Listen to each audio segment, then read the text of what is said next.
basically when I got my first Citroen, I drove it around, and after a few years of ownership, I drank the Kool-Aid because it was like, oh, it's the best car ever. It could climb a wall of ice, start in 40 below, never overheat, you know, totally armchair, comfortable cruising.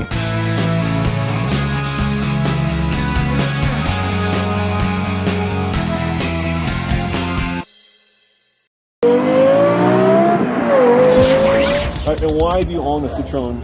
I mean, it's one of those cars that is, well, has a reputation for being extremely hard to maintain, especially with the air suspension. So what forced you to get this? Okay, that reputation is part of what made me think, I must get one of those pieces of junk and master it. You can drive it, you're telling me, on 3 wheels, You can drive it on 3 wheels. And you've driven it on 3 wheels? Yes. What's that like? 2 times. You have to have 2 wheels on the front. Yeah. And you can take 1 wheel off the back. And if, for example, the left rear wheel is off, you would want to be a little dainty around sharp right corners. You can have a flat, and I've had this happen too, you can have a flat tire on the front at 80 miles an hour and not know it till you smell it. The ground clearance goes from maybe 14 inches at the high extreme and 3 at the low or something like that. It's extreme. They were really kind of meant to, you know, post-war France was all cobblestones and rough roads, and so that's why French cars have this reputation for soft suspension. They're the anti-sports car, you know.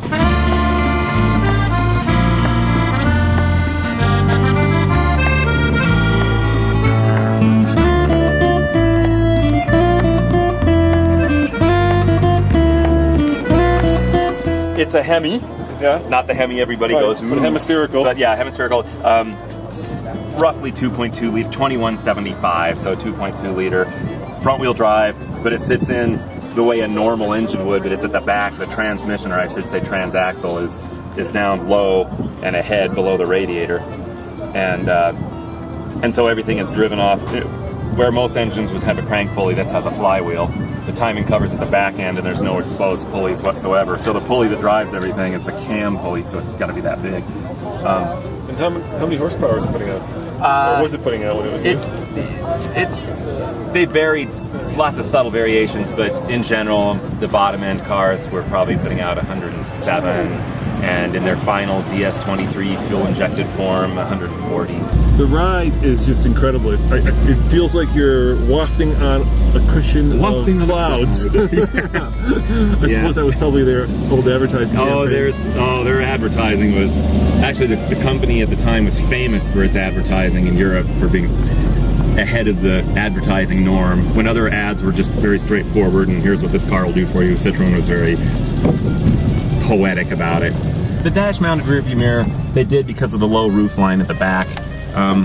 I like it, except when I have a car seat in the middle, because then I'm blind.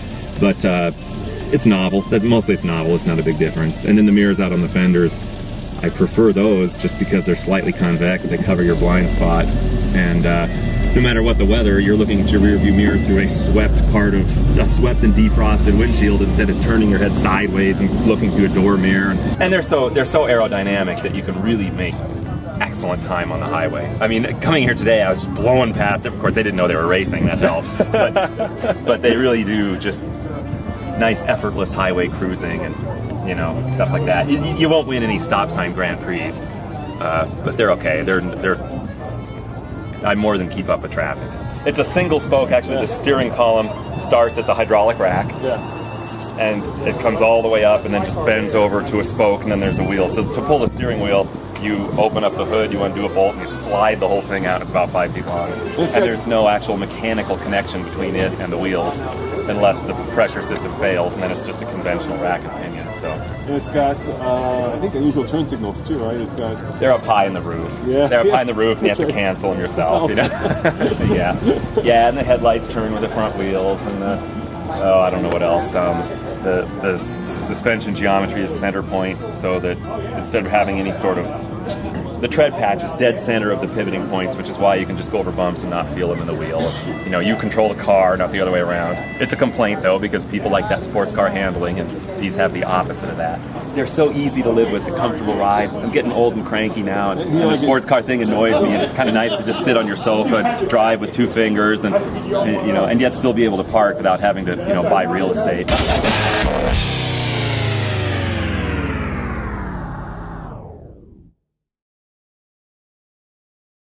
So how much is this car worth?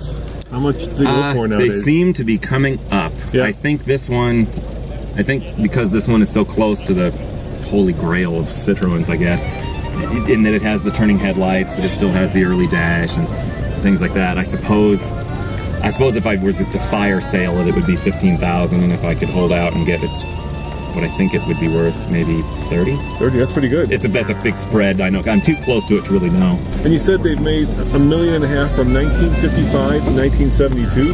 76.